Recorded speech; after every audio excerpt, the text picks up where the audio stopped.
Welcome to Student Stories, Meet the Change Agents in Education, presented by the USC Rossier School of Education. Today's event features 4 inspiring Rossier Scholarship students representing both our master's and doctoral programs. Our format for the event will be fast-paced and engaging. Stephen Spencer, a current EDD scholarship student and MAT graduate, will serve as the event host and will have one-on-one conversations with 3 of his peers. Prior to each conversation, we will share a short video introduction recorded by each scholarship student. Towards the end of the event, we will entertain questions from the audience for all of the students. Before I officially turn the program over to Stephen, let's learn more about him.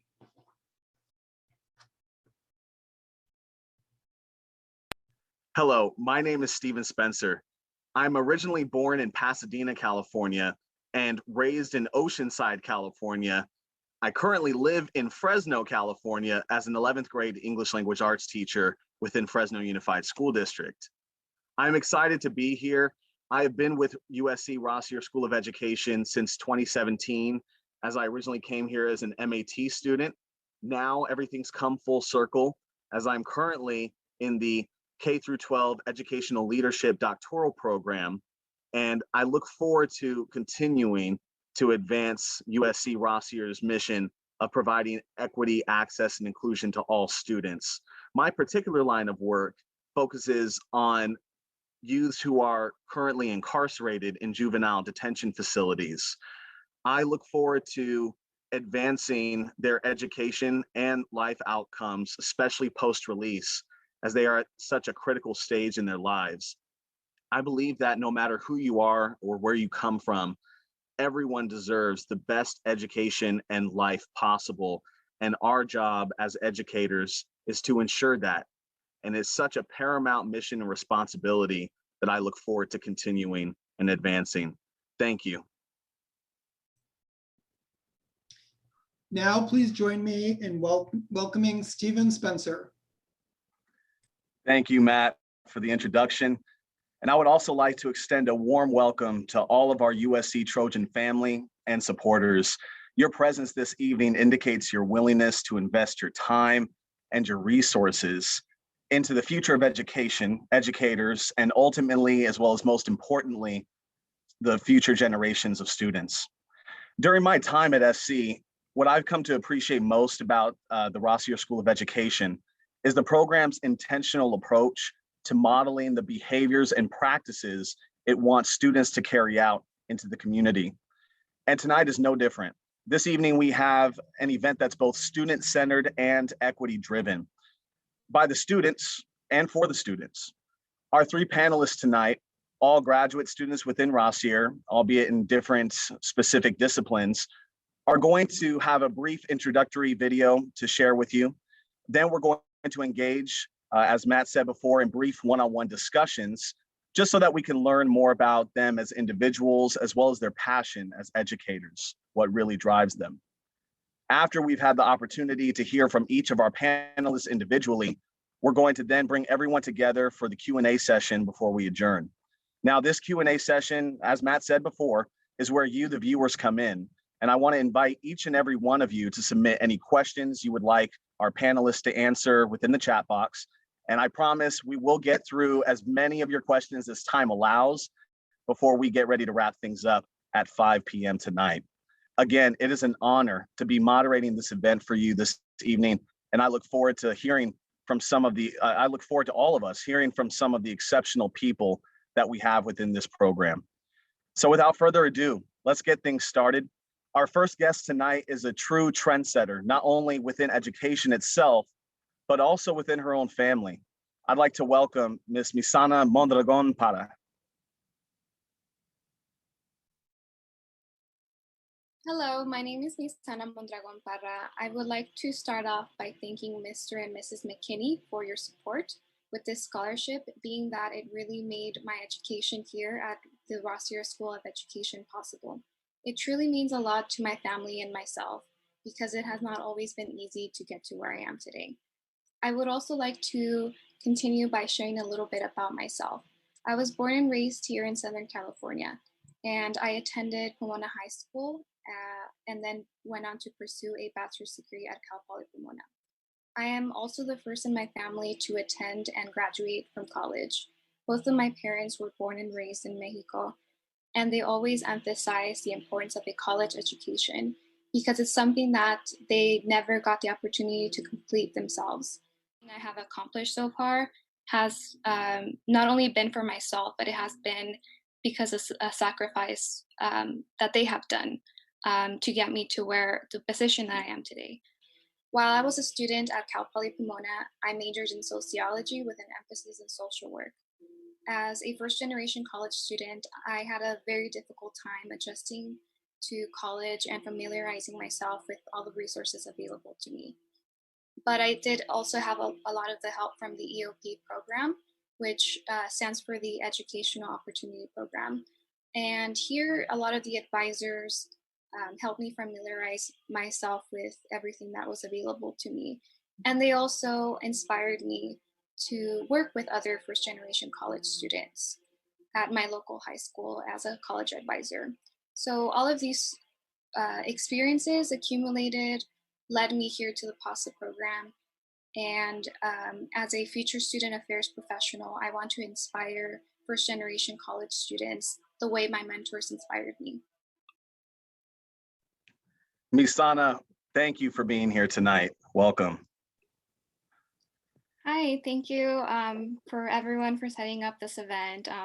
It's a true honor to be here to share my experiences, but then also have this very important conversation of what it means to be future leaders in this field of education to inspire future students, future generations of students.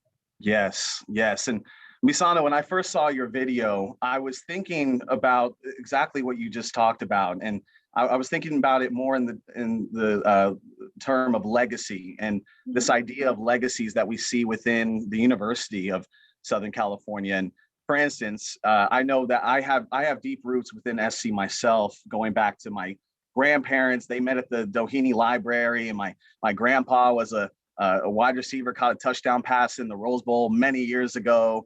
My brother has roots with the university. He was part of the Marshall School of Business not too long ago. And so USC is somewhat embedded in a familiar culture to me. I have history here. Now, you, on the other hand, Misana, you're coming here as a first generation collegiate student, and you're on in the grad school now. You're in a rigorous master's program that's taking place in just a year span. You're planting your own roots and making your own history. And I just wanted to see what that's like for you to be establishing such a legacy. Well, it has definitely been a challenge of itself because, you know, as I said, I am a first generation college student. So it hasn't really been easy to navigate like what I should do, or like what kind of things I should apply for. And then I have received a lot of help from both like um, direct or like professional mentors, and then like my parents or like my family members who have mentored me like in different ways, more like by providing me that type of like emotional support. So that's one of the those are some of the contributing factors that have led me to be in this position. And I guess because I have that kind of like firsthand experience in knowing like how challenging it is to navigate the educational pipeline as a first generation college student. I wanted to to go into a profession where I can help other students succeed. That's great. And it's so important to have those support systems in all the different facets of life, especially as you're in such a rigorous program. You need that social, emotional support, the educational support, the financial support, all sorts of avenues of need. How do you plan, as you get ready to step into your next chapter of education, how do you plan to pay that forward? Well, eventually I do want to go into a field like that, or like a field within higher education that works directly with first generation college students. I mentioned earlier in my video that EOP was really helpful. So I would want to work in those types of like pipeline programs that help first generation or like underserved students gain not only like, I guess, accommodate like to college, but then also gain the resources or the guidance like necessary to go into their careers of choice, or like if they want to go into like a graduate program, like, you know, go into graduate programs. And that's something that I really enjoyed as like an EOP student, because they helped me navigate my undergraduate like collegiate career, but they also offered resources. So they helped me see beyond like undergraduate, like being an undergraduate student. They offered resources so that I can like you know, start thinking about graduate school. They had like graduate workshops every semester that they invited all EOP students to attend, so that we can familiarize ourselves with the process, because it is different. I guess like it's very similar to like, you know, applying to undergraduate programs, but that's one of the things that I did notice as I was going through this application process with the graduate programs. It was very different. So like I had to receive a lot of help from like my mentors, and really like my professors, like anyone who really offered help, like I took it. Yeah, so I want to be that resource. Like I want to be that person that where students can feel comfortable and know that this person knows like how difficult it is to be in this position. That's terrific. I know that a lot of students are going to benefit from your wisdom, your experience, especially as they're navigating through the same waters that you navigated through, but they don't have to be alone in that fight. Mhm. What do you want your lasting impact to be on the students that you help in their educational journey or in their life journey? What do you want that to be? Um, well, whenever I think back about like my own mentors, I hope that I have like that lasting impact where like students think back and like think that, okay, there's like someone, at least someone that I know at this institution who believes that I can, you know, set like or accomplish the goals that I set for myself, or maybe like not even like just accomplish the goals that they set for themselves, but then also like look beyond, because they believe that I can do things that like I feel like I can't, like, you know, maybe that they and it's something that I feel like I've struggled with myself as well, with like that confidence level. You know, like I would think like, oh, okay, I'm not sure if I can do that, and like I maybe like would sell them myself short. And if I would want to have that lasting effect, so that students like feel like, okay, like this person like believes that I can do more, like I can, you know, I if I have this goal, like I can set it, or like I can accomplish it, or and I can accomplish like just so much more. And I truly believe that you are going to meet that goal with flying colors, being able to push people to excel beyond uh, that in which they can see. It seems like something that you're truly gifted with, and I commend you for that. It sounds like an excellent mission that you wish to carry out. Mhm. Misana, I want to thank you for joining us this evening. It's been a pleasure. I look forward to hearing more from you as we go into the Q&A portion later.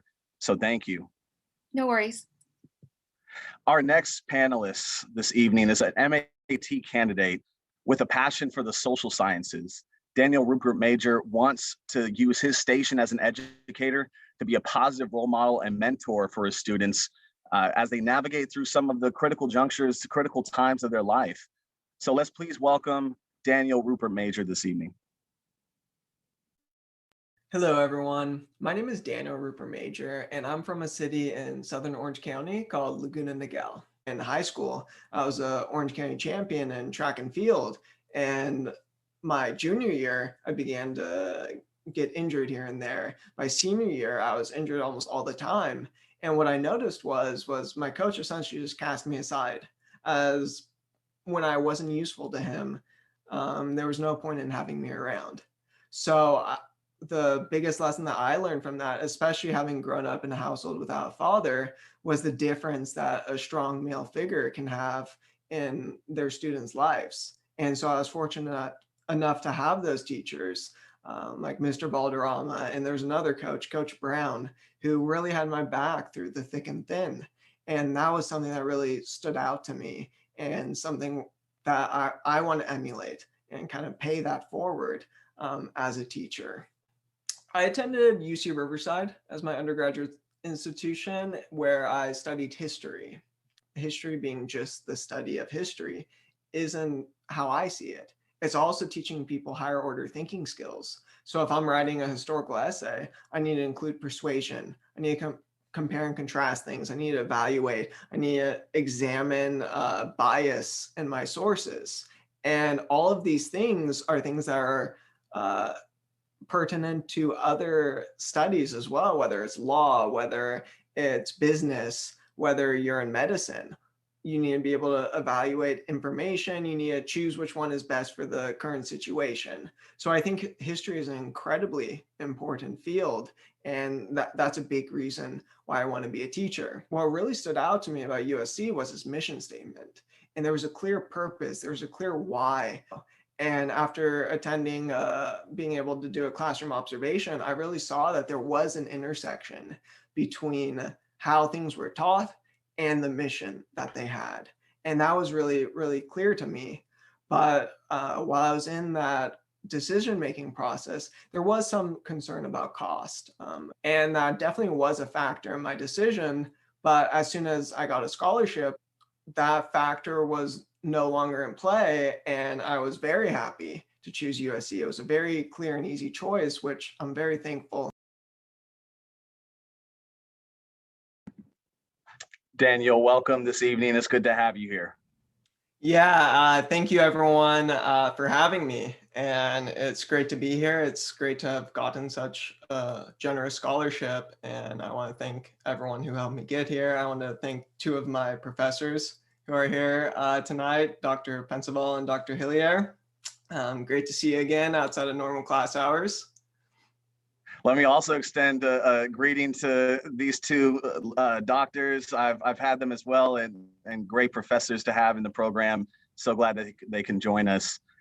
Daniel, in your video, there's definitely a lot to unpack there. You talked about the importance of having a positive male role model. You said a strong male figure in a child's life or in a young person's life. Now, I like how you mentioned a strong male role model as opposed to just a male role model. Because when I think of some other households, like, for example, my own father's house growing up, he had a male role model. It wasn't a strong one. It wasn't a positive one by any stretch of the imagination.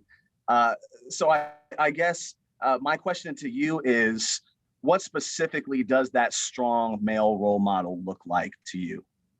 Yeah, so I think it's definitely something that will look differently to everyone.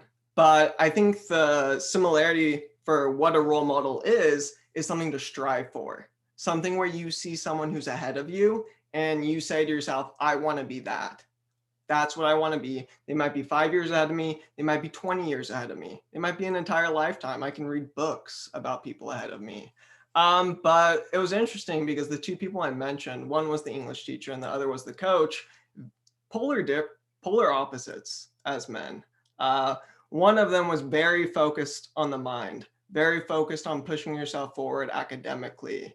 And his attention to detail, both of them had attention to details, but in different ways. Definitely with Mr. Valderrama, he was always pushing us mentally. And something that I see with all of my teachers is I remember them as much better than I thought of them at the time.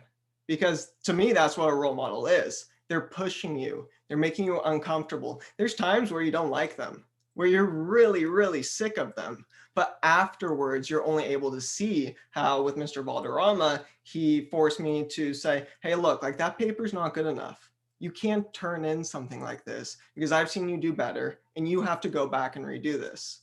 With Coach Brown, it's the same thing, but with athletics, where, there were circuits that we'd have to run and you're absolutely exhausted. And he just forces you to keep on going because he knows your limits better than you do. And to me, that's a key aspect of a role model, is knowing your students' limits, knowing what they want, and being able to tap into that in ways that they aren't able to. Because, like I said, they're 5, 15, 20 years behind you. And definitely that element of disliking your role models when they make things tough for you is just part of being a good role model. I can definitely understand that. And you talk about the modeling of behavior that these two men made in your life. How do you plan specifically to model that for your students in the classroom? What do you plan to do? So I think part of that is looking at my own weaknesses, right? And so I don't think anyone is really born being able to have those uncomfortable conversations. In terms of saying, like, it's a lot easier as a teacher, I think we all know, just to pat someone on the back and say, good job, especially if it was pretty good. But to reach like that level of excellence, one, it requires the teacher doing a great deal of reading on their own, doing a great deal of research, critiquing their own ideas. So that's something I need to do. It's not just I'm reading the textbook along with them. It's that I'm doing far higher reading level with a vast variety of things, whether it's lectures, whether it's reading my own books I have, and or collaborating with other teachers or people that know more than me. That's I think number one. The content and your level of analysis of it needs to be at that elite level, so then students can see, okay, that's a role model in terms of their particular field. They're an expert in their field. But then also, just like I said, the culture that you create. If you're someone that a lot of coaches, the one coach that I mentioned who cast me aside, they're capable of holding high standards, but doing it in a very poor manner, where they just make you feel terrible about yourself and actually make you do worse. And so I think there's only a very select few teachers, coaches who can hold people to excellence without hurting them. I wanted to touch on that for a quick second. You talked about the difficult times in your life where you've had tremendous support, where you've also had some support that was lacking, or just not the kind of support that you needed. How would you describe within USC your support systems during your time here, whether it be through scholarship, the transition from physical to virtual or distance learning, relationships with staff, peers, any of that? Yeah, definitely. So to answer the first part in terms of scholarship, I think, of course, there's the monetary aspect of it, making everything easier for me, but also just like the feeling of when someone gives you a scholarship, like especially a large one, it's a bet, it's a risk on their part. They're picking someone and saying, hey, we think this person is a good fit here. We want them here. And so on my end, I see that and I feel wanted. I feel like, hey, people actually want me here. Therefore, like in terms of my own effort, in terms of my own feelings, I'm going to try to repay that double, right? And so in terms of the scholarship, I think there's both the economic benefit, but also the emotional benefit that I don't think I can overstate. But yeah, also in terms of just going to virtual setting, in some ways it's very difficult, right? Because you're looking at someone as on a screen. And it's very easy just to turn off your computer and be done with it and say, yep, just a person on my screen. It's almost like to some extent like they're not even a human being. They're just pixels, right? But in other ways, I actually think it's a lot easier because as those of us who have gone through the MAT program, those classes ending at 7:30, not fun. Like I couldn't imagine doing that on ground, getting out, having to walk back to like, or I'd be skateboarding in the dark. Yeah, no, thank you. It's much easier, and both of the professors here, I've talked their ears off just about every class, and so it's a lot easier just to like have questions, or if you have a disagreement with someone, I think it'd be way more difficult to stick around until 8 p.m., get on my skateboard, go to my car or the train, and head home. Yeah. Well, it sounds like, Daniel, they made a good bet when they invested in you. And I look forward to the impact that you're going to be making, not only within USC, but in the classroom as well. People could really use a lot of what you have to teach. And I look forward to seeing your many years of service in education. Daniel, it was great speaking with you. I look forward to speaking with you again in just a little bit for the Q&A. Thank you again. I appreciate it. Thank you, Stephen. Thank you, everyone. Of course. Well, we're going to move on. We've had two exemplary students so far, Misana and Daniel. They shared some of their histories and insights into education, family, life. And our last speaker is also going to provide her own perspective on all these things, but particularly from the social justice point of view. Social justice and equity, for those of you that are part of the Rossier family, know that those are fundamental pillars of the mission and vision of this community within SC. This is especially the case, though, for those within the doctoral program, and especially for our next speaker. Ladies and gentlemen, Miss Allison Stits. Hi, my name is Allison Stits, and I grew up in the small town of Bellflower, California, when it was a small Dutch community, believe it or not. My brother and I were among the first wave of Black children adopted by white parents in LA County. We grew up in a stable, dynamic household. My parents did not trust the school system to raise their Black children, so our big backyard, a house filled with books, camping and being out in nature, and trips to cultural happenings around LA County helped to fortify our education. My bend towards social justice started at an early age. At the age of 12, my father apologized for the fact that we were not raised or had no contact with other Black children or families growing up. So he handed me Malcolm X's autobiography. The book was a case study in social justice, and it gave me the armor I needed to go out into the world as a young Black woman and as an adult. After high school, I attended Cerritos College in Cal State Long Beach. I studied psychology and English literature. I ended up majoring in English literature with my goal of becoming an educator. While in school, I also worked 2 jobs. Embarrassingly, I knew nothing about financial aid or scholarships at the time.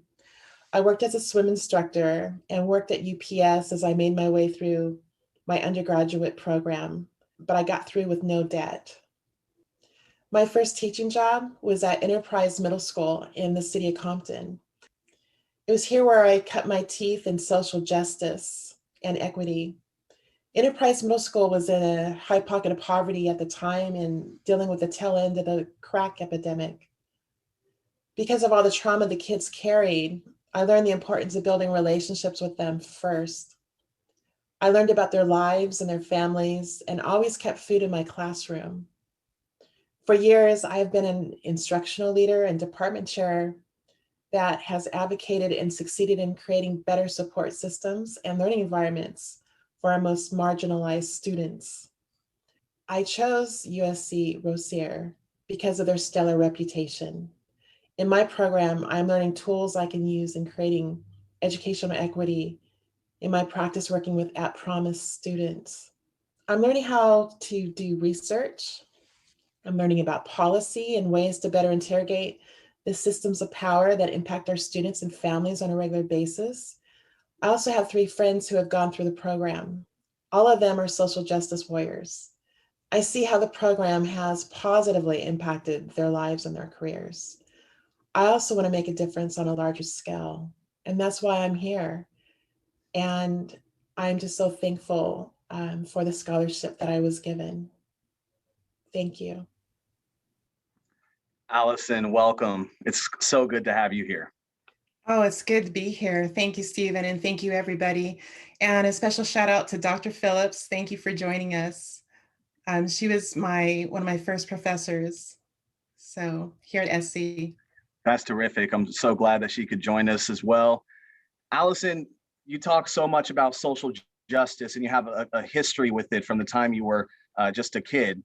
And Yes. people often talk about social justice, but too few people have or know what it takes to actually lead the charge towards it. How has your time within the doctoral program helped equip you to become the kind of leader you seek to be?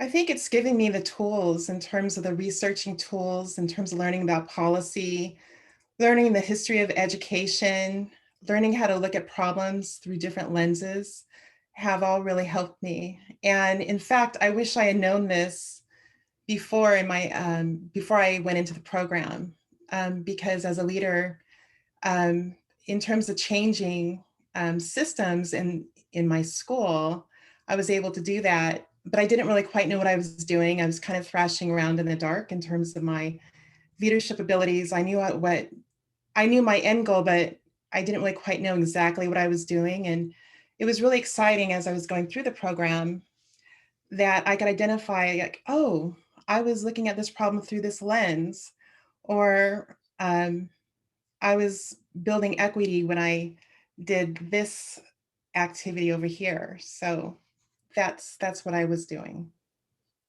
That's very good. Yes, the fight towards social justice includes a lot of the academic knowledge as well as the action behind it. And it sounds like you're doing just that, and you have a track record of doing that.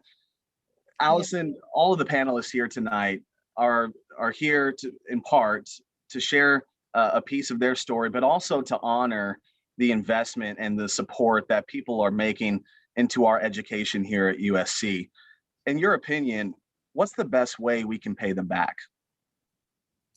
I think the best way to pay them back is just to do a great job. Is that I'm so thrilled to have gotten a scholarship, and I wanted to thank Ms. Dilla personally in terms of giving me a scholarship and believing in me, and to know that somebody actually believes in me. I've never gotten a scholarship before. This is the very first time. Like I shared in my video, when I went through my undergrad, I knew nothing about financial aid or scholarships. And Misana, I knew nothing about the EOP program. And these are supports that I think that would have really helped and benefited me.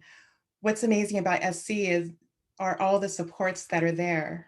And I just wanted to thank everybody for this opportunity. That's wonderful. And yeah, USC stands for the University of Special Connections. There's no doubt about that. We have a very connected network, and it's really amazing once we get an opportunity to tap into that, to really see the ends that we can go through the USC network in order to serve the community for the better. Now, Yeah, Allison, you're just starting in the doctoral program, and I'm sure upon your graduation, you're going to be inundated with offers left and right. And I know that regardless of where you end up, you're going to want to carry out your mission towards social justice.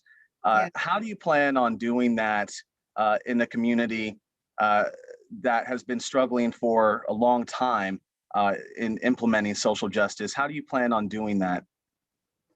Well, I think one, just in terms of backing up, I wanted to share that in regards to my scholarship, I think what's really important to me is that I got the scholarship, and SC made it possible. It made it possible for me to be at SC because of this scholarship, especially on a teacher's salary. So I forgot to share that. But getting back to your question, I think having a deeper understanding of the oppressions that intersect the lives of my students inside and outside of school, like poverty, race, and class, are really going to help me wherever I go, in whatever community I go in, because there's historically marginalized students in every community. And if I choose to work inner city, if I choose to work urban or suburban, the same kids are there. Right now, I do teach, and I'm in a department chair at a California Model Continuation High School. I am still in Bellflower. I live in Long Beach, but I teach in Bellflower, and it's a great school. But the thing about continuation education, this is where we find the most historically marginalized students, not just at my school, but throughout the state of California. So I'm really passionate about staying within the alt ed field in terms of working with these students, but not just them. I want to change the system in terms of working with faculty and staff from the traditional schools where they can create just better environments for kids that are historically marginalized for various reasons. That's terrific. And we are within SC breeding systems changers left and right. It just seems to be part of the curriculum. And Allison, you seem no different. You seem to be someone who is very adamant about wanting to create true change for the better. And that's a commendable mission. And I look forward to seeing you carry that out throughout your many years in education. And thank you so much. Future Dr. Stits, thank you so much for joining us and sharing with us your passion this evening. The Trojan family is very fortunate to have you.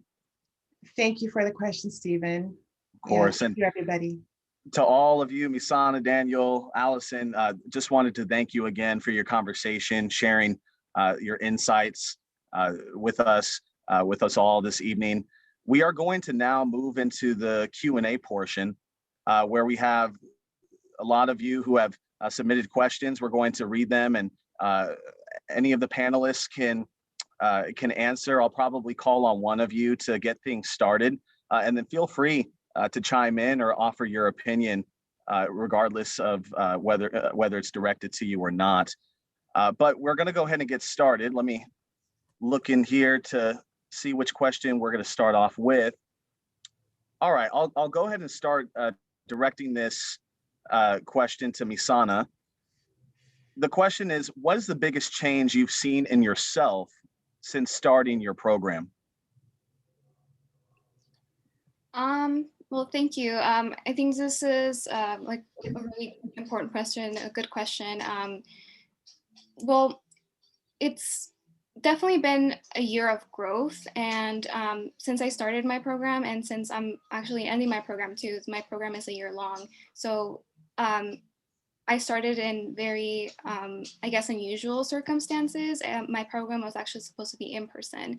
So everything went online, and I don't think anyone at that moment really knew what that was going to mean for anyone. Like how were we going to, I guess, engage? I guess the biggest question for me was how was I going to engage both with my professors and like my fellow cohort members, you know, if we had to be like behind a screen. But I definitely think that it's been like, I've grown like as a person really, in which like I have been like more inspired by my classmates because of how like much that they've been able to persevere, but then also like learning about them, and like also like learning about myself. It's been like a moment of like self-reflection of like what kinds of things have I done like personally to like contribute to Rossier's mission. What can I do, and like what other things can I guess accomplish like once I do have like this degree. And you know, it's been an interesting ride for sure.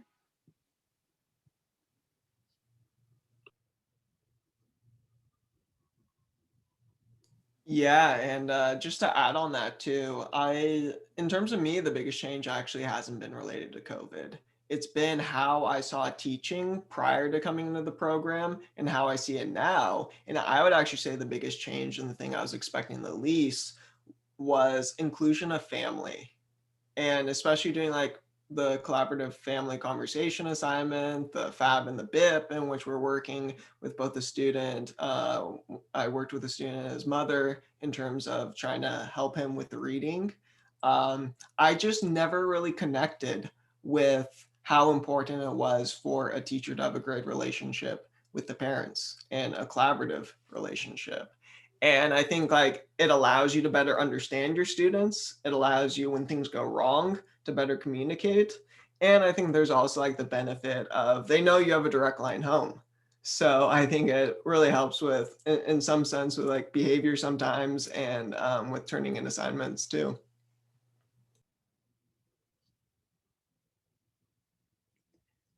And in terms of just like adding on, Stephen, go ahead and clarify that question one more time for me, so I'm on point with No it. problem. I apologize. First of all, there's a fire alarm in the background, but the question was, been the biggest change with you in this program? Gosh, I say the biggest change is knowing that I could be successful in an online environment. Is when I started my program, I was so pumped up. I was excited about being on campus and being a Trojan on campus, on the ground, meeting my professors, interacting with my classmates.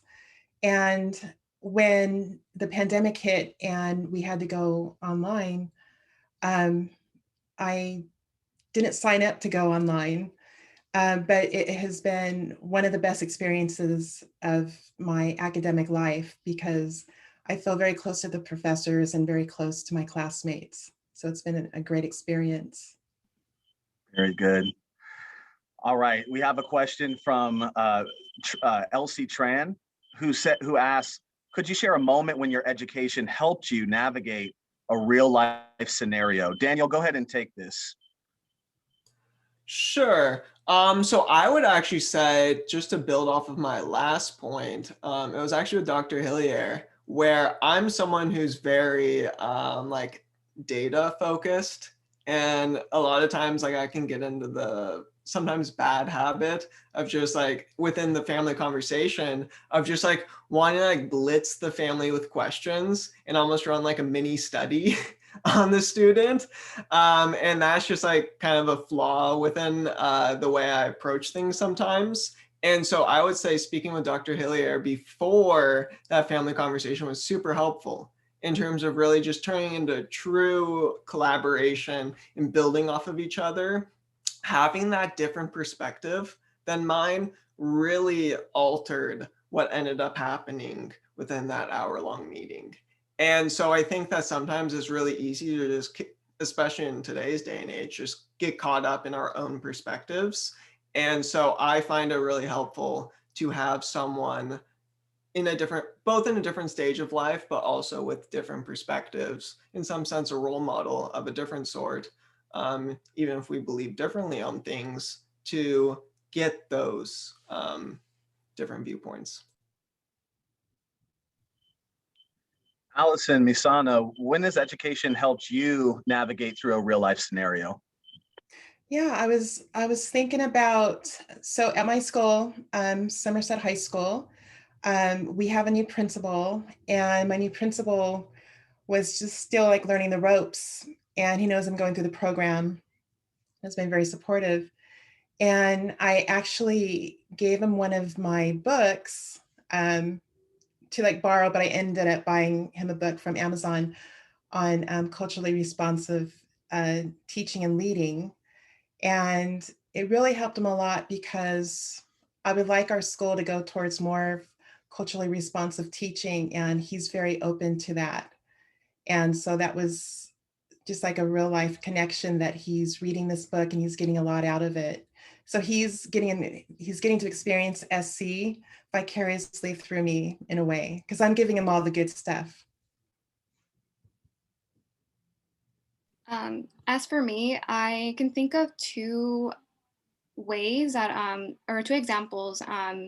So one of them, as a college advisor, well, previously when I was a college advisor, I all the knowledge that I had acquired both from my mentors, but then also as I experienced it within like my education, I was able to use that towards mentoring like other students. So like I would always like make sure like if something like that I did or something that I figured out like that was really helpful for me, like I would kind of like write it down, and like, you know, I would in case one of my other students like they mentioned it, like I would have that kind of suggestion like, oh, this is what happened. So I really like to use like very I guess like personal experiences, and like and then how I've overcame those personal experiences. but then also in one of my other positions, I would train like new employees, and it wasn't necessarily in like an educational setting, but it was like, you know, I was teaching them something new. So I referred back to, I guess, my experience as a sociology student, really, because I learned like basically student-centered approaches by then as well, and I learned how to use those with like the people that I would train. So I would really focus on like what what they needed from me. So like what do you need from me in order for you to like um, to I guess learn more effectively how to do like, you know, these tasks, or like what can I do. So like I guess being having that servant leader um, kind of mentality. Very good. And I apologize, this fire alarm, I might have to get out of here soon, who knows? But last question that I would love to hear from all the panelists. We'll start with Misana again. If you could just share with us what you envision education to be like in a post-COVID, post-George Floyd society, now that we've experienced all of these things in the last year or so, where do you envision your role as an educator as being?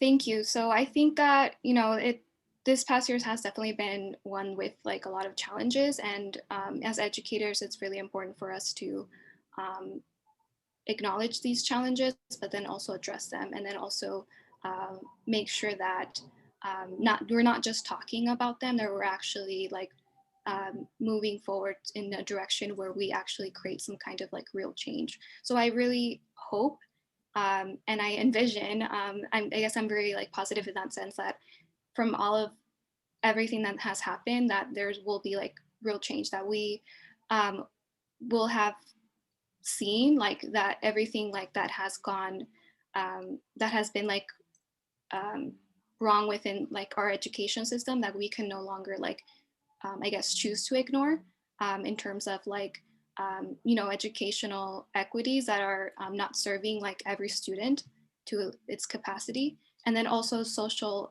inequity issues within higher education, institutions, faculty, staff, student affairs professionals. I think that we need to like take on like a bigger roles into addressing those issues, and, you know, putting like, I guess, highlighting those issues, that these are important and these issues can really, they can no longer wait, and it's about time that we make some kind of change, make some policy change, really.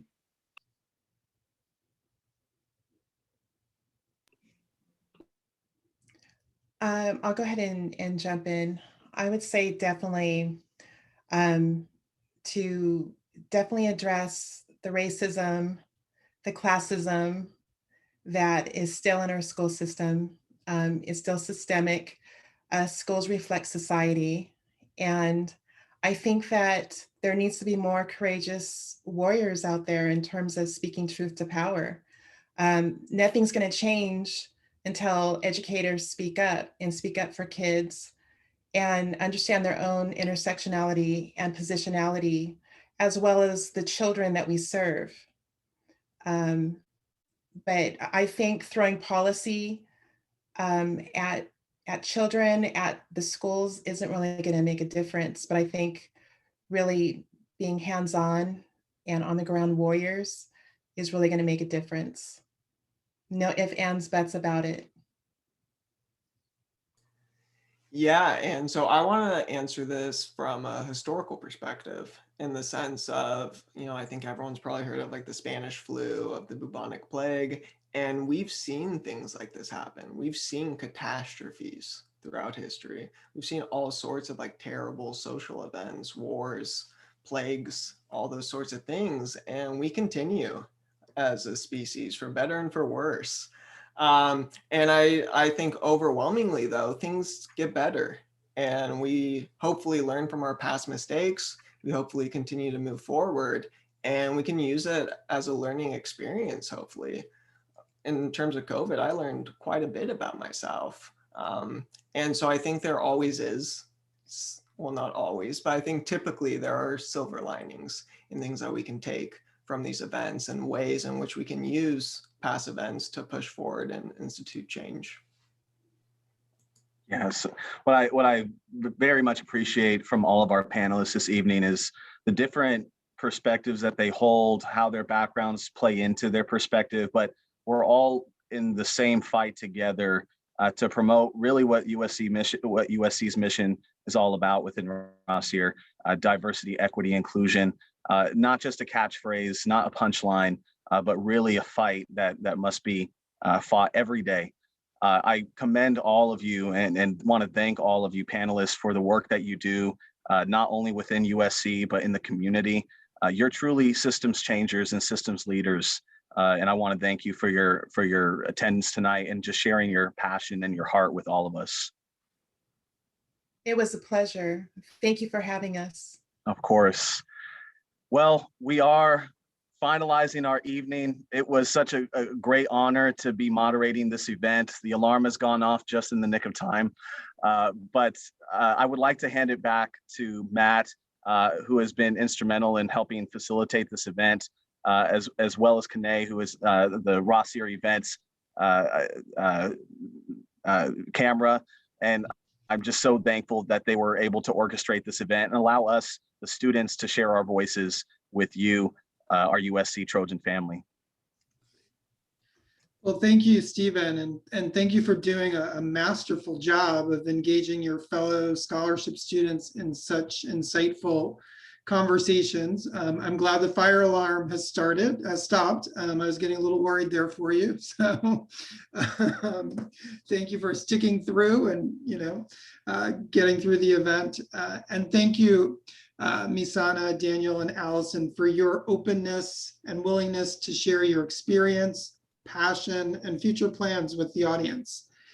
As the title of today's event indicates, you are the change agents in education, and we look forward to hearing more from you in the years to come.